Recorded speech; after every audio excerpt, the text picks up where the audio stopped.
दोस्तों, आपको इस कहानी से बहुत कुछ सीखने को मिलने वाला है, इसलिए इस कहानी को अंत तक ध्यान से जरूर सुनना। तो हम बिना समय गंवाए इस कहानी की शुरुआत करते हैं। दोस्तों, इस कहानी की शुरुआत होती है एक बिजनेसमैन से, जो अपने बिजनेस को लेकर काफ़ी चिंता में रहता था कि क्या होगा आने वाले कल में और कैसे काम आगे बढ़ेगा और उनके इस व्यवसाय को उनका बच्चा संभाल पाएगा या नहीं। उस बिजनेसमैन का एक लड़का भी था जो उनसे कई बार कह चुका था कि पापा, आप मुझे इस बिजनेस को संभालने का एक मौका दीजिए, क्योंकि मुझे भी बिजनेस करना आ गया है। लेकिन वो व्यक्ति कभी भी अपने बेटे को मौका नहीं देता। एक दिन उस बिजनेसमैन को दिल का दौरा पड़ जाता है और उनको हॉस्पिटल में भर्ती किया जाता है। जैसे ये खबर उनके बेटे को पता चलती है, उनका बेटा दौड़कर हॉस्पिटल में पहुंचता है। हॉस्पिटल में पहुंचने के बाद उसने ये देखा कि उसके पापा अब एडमिट हैं और डॉक्टर्स ने उससे ये कहा कि आपके पापा अब पहले से ठीक हैं और धीरे धीरे वे अब रिकवर हो जाएंगे। फिर उस लड़के ने अपने एक दोस्त को कॉल करके वहां बुला लिया। उसका दोस्त वहां पर आता है और उससे पूछता है कि क्या हुआ दोस्त।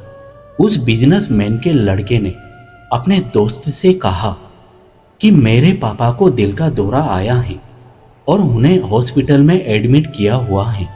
इसके बाद उस बिजनेसमैन के लड़के ने अपने दोस्त से कहा कि चलना, जरा बाहर चल के आते हैं।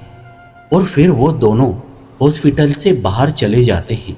जब वो हॉस्पिटल से बाहर निकले तब उनको आइसक्रीम वाला दिखाई देता है। लड़के ने अपने दोस्त से कहा, चलो आइसक्रीम खाते हैं। ये बात सुनकर उसका दोस्त चौंकता है और मन ही मन कहता है, अरे ये क्या पागलपन है, पापा अंदर भर्ती हैं और ये यहाँ आइसक्रीम खाने की सोच रहा है।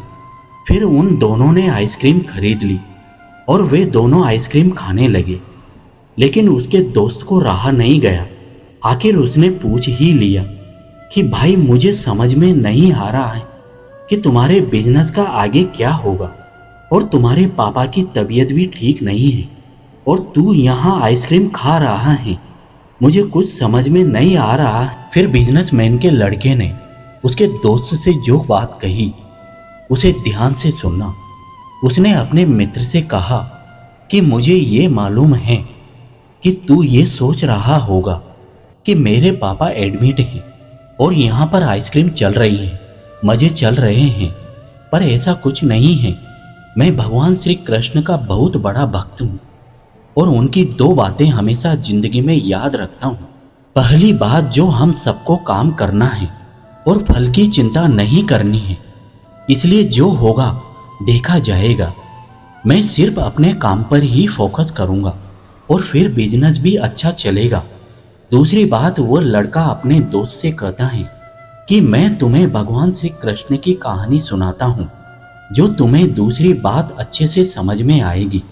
भगवान श्री कृष्ण की जो पत्नी थी, जिनका नाम रुक्मणी था, उनको जब पहला बेटा हुआ था तो उसका नाम प्रद्युम्न रखा गया था और उसके 10 दिन बाद ही प्रद्युम्न का अपहरण हो गया था।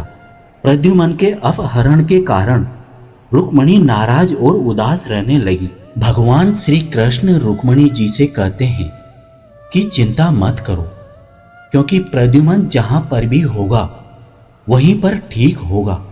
लेकिन इतना समझाने के बावजूद भी रुक्मणी अपने बच्चे की चिंता में उदास और निराश रहती थी और इस तरह चिंता करते करते रुक्मणी जी के 18 साल बीत गए। 18 साल के बाद द्वारिका में जब प्रद्युम्न की वापसी हुई और जब प्रद्युम्न द्वारिका में वापस आए तो उनके साथ में उनकी पत्नी मायावती भी थी। अब समस्या ये थी कि मायावती की उम्र प्रद्युम्न से 20 साल ज्यादा थी। रुक्मणी जी पहले तो खुश हुई कि बच्चा वापस आ गया है और फिर से दुखी हो गई, क्योंकि इतनी बड़ी लड़की से शादी की। इसलिए रुक्मणी फिर से भगवान श्री कृष्ण से जाकर कहने लगी, ये क्या हो गया, फिर भगवान श्री कृष्ण जी ने रुक्मणी जी से कहा कि जो हो गया उसको स्वीकार कर लो और आगे बढ़ो और चिंता मत करो। लेकिन रुक्मणी जी बार बार यही कहती कि इतनी बड़ी लड़की से शादी क्यों कर ली, क्या यही लड़की मिली थी? वो इस बात को स्वीकार नहीं कर रही थी। इस कारण और 8 साल रुक्मणी जी दुखी और निराश रही और 8 साल के बाद रुक्मणी जी ने ये स्वीकार कर लिया कि प्रद्युम्न ने जो ये शादी करी थी वो ठीक है और उसके लिए ज्यादा चिंता करने की जरूरत नहीं है, और उस शादी को उन्होंने स्वीकार कर ही लिया। दोस्तों, एक तरीके से मां रुक्मणी जी ने अपनी जिंदगी के 26 साल उदासी में बिता दिए। इस कहानी को खत्म करते हुए वो लड़का अपने दोस्त से बोला कि अब मैंने स्वीकार करना सीख लिया है, क्योंकि भगवान श्री कृष्ण जी कहते हैं कि जो हो रहा है उसे स्वीकार कर लो, जिंदगी अपने आप सहज हो जाएगी। ये छोटी सी कहानी जो हमें 2 बड़ी बातें सिखाती है कि जिंदगी में जो कुछ भी घटता है उसे स्वीकार करना सीख लो, फिर जिंदगी अपने आप सहज हो जाएगी। हमारे नियंत्रण में जितनी भी चीजें होंगी उन चीजों पर तो हमें जरूर नियंत्रण रखना चाहिए, लेकिन जो चीजें हमारे नियंत्रण से बाहर हैं उन चीजों को हमें स्वीकार कर लेना चाहिए। अगर हमने स्वीकार नहीं किया तो हमें भी मां रुक्मणी जी की तरह बहुत सालों तक उदास और निराश रह जाएंगे। दोस्तों, अब इन आखिरी शब्दों में मैं आपको बहुत बहुत धन्यवाद देता हूँ। इस वीडियो को अब हम यहीं पर विराम देते हैं। हम आशा करते हैं कि इस वीडियो से आपको कुछ सीखने को मिला होगा। मिलते हैं अगले नए वीडियो के साथ। तब तक आप अपने स्वास्थ्य का ध्यान रखें। जय श्री कृष्ण।